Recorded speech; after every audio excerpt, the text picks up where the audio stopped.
Golden Bird Stories. ஆற்றில் காய்கறி வியாபாரம். கிராமத்துக்கு கொஞ்ச தூரத்துல இருக்கிற ஒரு பெரிய ஆறு.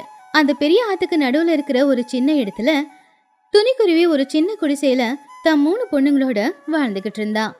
அந்த குடிசைக்கும் கரைக்கும் நடுவுல ஒரு சின்ன பாலம் இருந்துச்சு. துணியோட குடிசையோட கூரையில நிறைய சொரக்கா கொடி படர்ந்து இருந்துச்சு. அப்படியே வீட்டை சுத்தி இருக்கிற சின்ன இடத்துல துணி பலவிதமான காய்கறிகளை வளர்த்துக்கிட்டு இருந்தா. குளிர்காலத்துல பயங்கரமான பனி பொழிஞ்சுக்கிட்டு இருந்துச்சு. ஆத்து தண்ணி எல்லாமே ஐஸ் வாட்டர் மாதிரி தான் இருந்துச்சு. ஆத்துக்கு நடுவுல இருக்கிற துணியோட வீடு குளிர்ல அப்படியே உறைஞ்சே போயிடுச்சு. துணியோட வீட்டுக்கு மேல இருக்கிற கொடியில சொரக்கா அதிகமா விளைஞ்சுக்கிட்டு இருந்துச்சு. துணி காலையிலே எழுந்திருச்சு இருக்கிற காய்கறி எல்லாத்தையுமே பறிச்சு கூடையில போட்டுக்கிட்டா. அம்மா, இந்த குளிர்ல அந்த மரப்பாலத்துல நடக்கணும்னாலே பயமா இருக்குமா. அது ரொம்ப பழைய பாலம்ல, எப்போ உடஞ்சு விழுமோ அப்படின்னு ரொம்ப பயமா இருக்கு.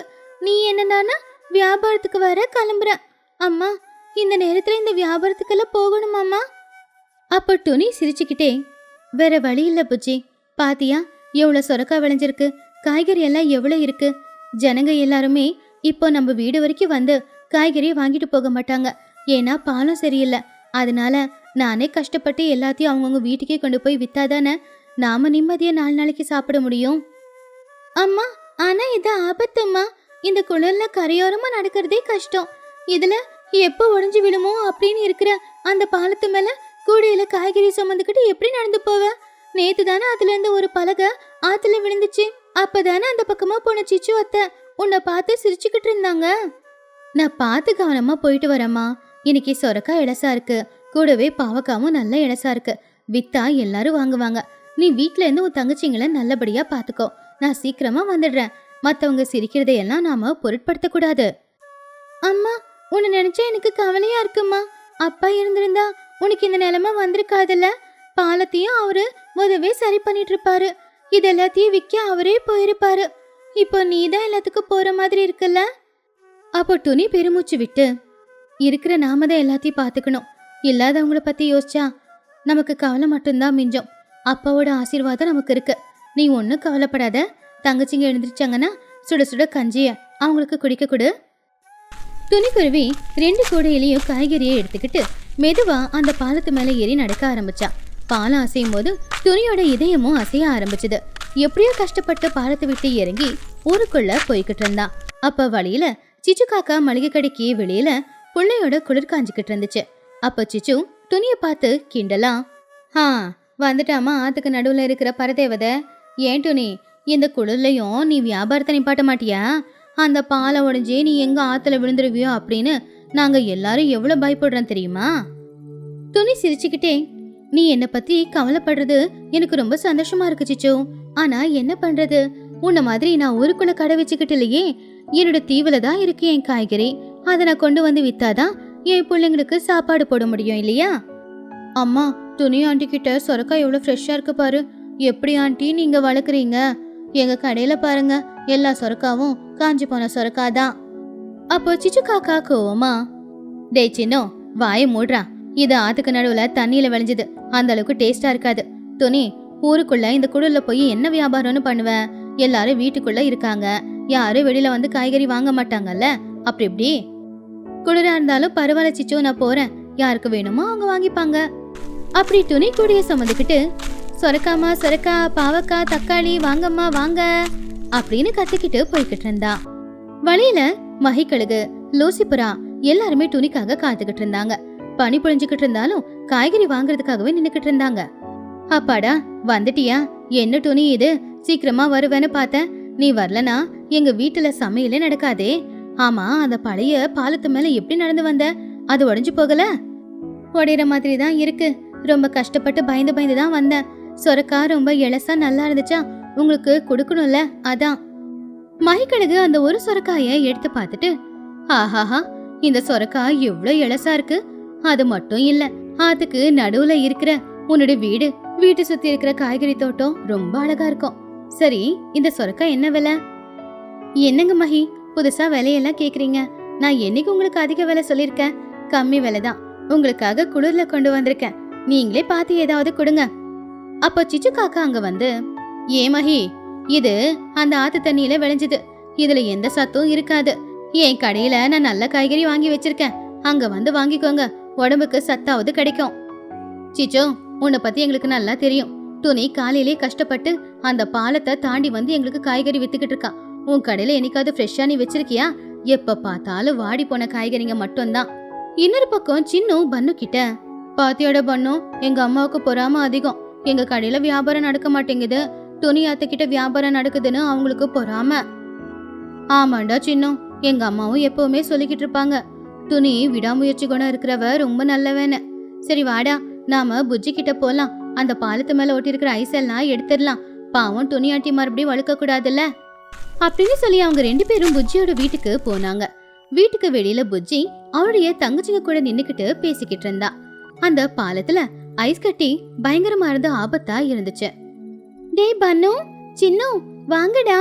அம்மா வியாபாரத்துக்காக ஊருக்குள்ள போயிருக்காங்க. கஷ்டப்பட்டு தான் பாலம் ஏறி போனாங்க. பாலத்துல ஒரு ஐஸா இருக்கு பாருங்க.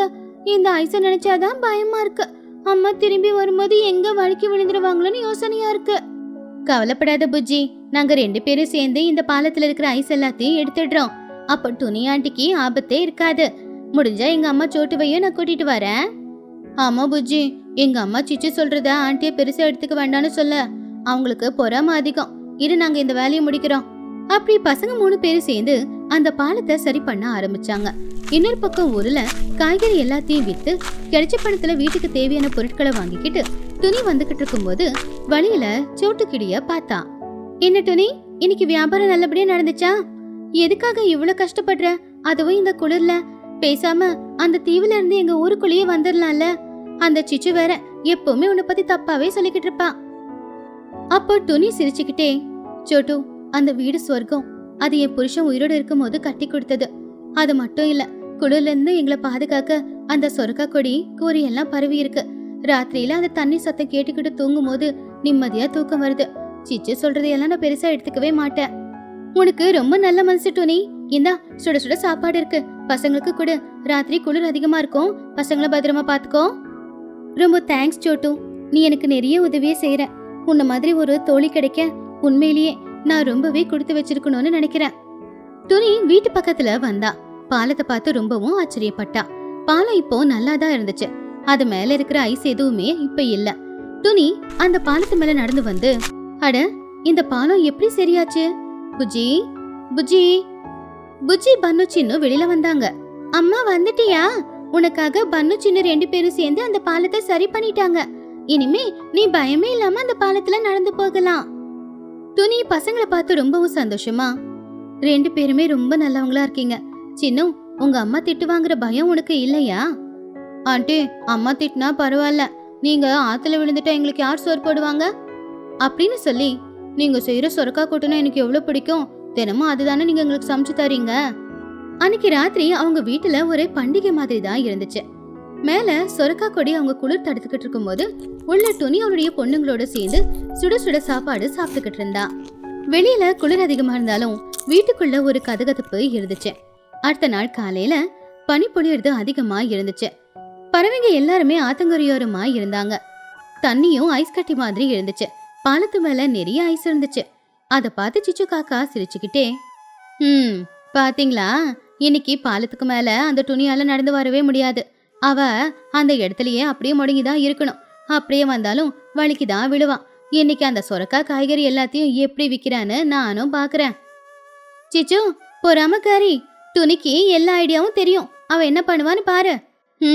துணியை பார்த்து பொறாமப்படுறதை விட்டுட்டு நீ வாழ்க்கையில முன்னேறதுக்கு ஏதாவது முயற்சி பண்ணியிருந்தா இந்நேரத்துக்கு துணி மாதிரி நீயும் வளர்ந்துருப்ப. அப்பதான் திடீர்னு துணியோட வீட்டு பக்கத்துல ஏதோ சத்தம் கேட்டுச்சு. எல்லாரும் என்னடா அப்படின்னு திரும்பி பார்த்தா, துணி சின்னதா மர பலகை வச்சு ஒரு பரிசல தயார் பண்ணியிருந்தா. அதுல காய்கறி கொடியை வச்சுக்கிட்டு துடுப்ப போட்டுக்கிட்டு அவ கரப்பக்கத்துல வந்து சேர்ந்தா. வாவ் துணி, எவ்வளவு புத்திசாலி நீ. பாலத்து மேல வர முடியாதுன்னு பரிசல்ல வரியா? துணி கரைக்கு வந்து சேர்ந்து, ஆமா லூசி, என்ன பண்றது, பாலத்துல ஐஸ் அதிகமா இருக்கு, வழுக்குதுல. அதான் வீட்டுல இருந்த மரக்கட்டையை வச்சு பரிசல்ல தயார் பண்ண. இப்ப அந்த பரிசல்ல தான் இங்க வரைக்கும் வர முடிஞ்சது. அதை பார்த்து சிச்சு காக்கா கோவமா, என்ன இது விட்டூரமா இருக்கே, எப்ப பார்த்தாலும் ஏதாவது ஒரு வழி கண்டுபிடிச்சி ஊருக்குள்ள காய்கறி விற்கிறதுக்காக வந்துகிட்டே இருந்தா கடை வச்சிருக்க எங்க பொழப்ப என்ன ஆகுறது? துணி, நீ இன்னைக்கு ஜெயிச்சிருக்கலாம், ஆனா நாளைக்கு பாரு, எப்படியாவது உன்னை ஒரு நாள் நான் தோக்கடிக்கத்தான் போறேன் அப்படின்னு சிச்சு சொல்லிக்கிட்டு இருக்கும் போதே, மஹி வாங்க, உங்களுக்கு என்ன வேணுமோ பாருங்க அப்படின்னு அது பெருசா பொருட்படுத்தாம வியாபாரத்தை ஆரம்பிச்சா. அதை பார்த்து சிச்சு காக்காவுக்கு கோவம் வந்து அது கோவத்தோட அங்கிருந்து போயிடுச்சு. சிச்சு காக்கா வீட்டோட திண்ணையில உட்காந்துக்கிட்டு உள்ளுக்குள்ள கோவத்தால கொதிச்சுக்கிட்டு இருந்தா. சிச்சு அவன் மனசுக்குள்ள, இந்த துணிக்கு நேரம் நல்லா இருக்கு போல, எவ்வளவு அழகா பரிசல் தயார் பண்ணி அந்த பரிசல்ல காய்கறி கொண்டு வந்து விக்கிறா பாரு.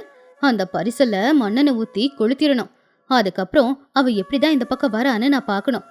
நானும் என் கடையை பெருசாக்குவேன். அப்ப எல்லாரும் என் கடையில வந்து எல்லாத்தையும் வாங்குவாங்க. இந்த துணியோட வியாபாரத்தை நான் அழிச்சே தீருவேன்.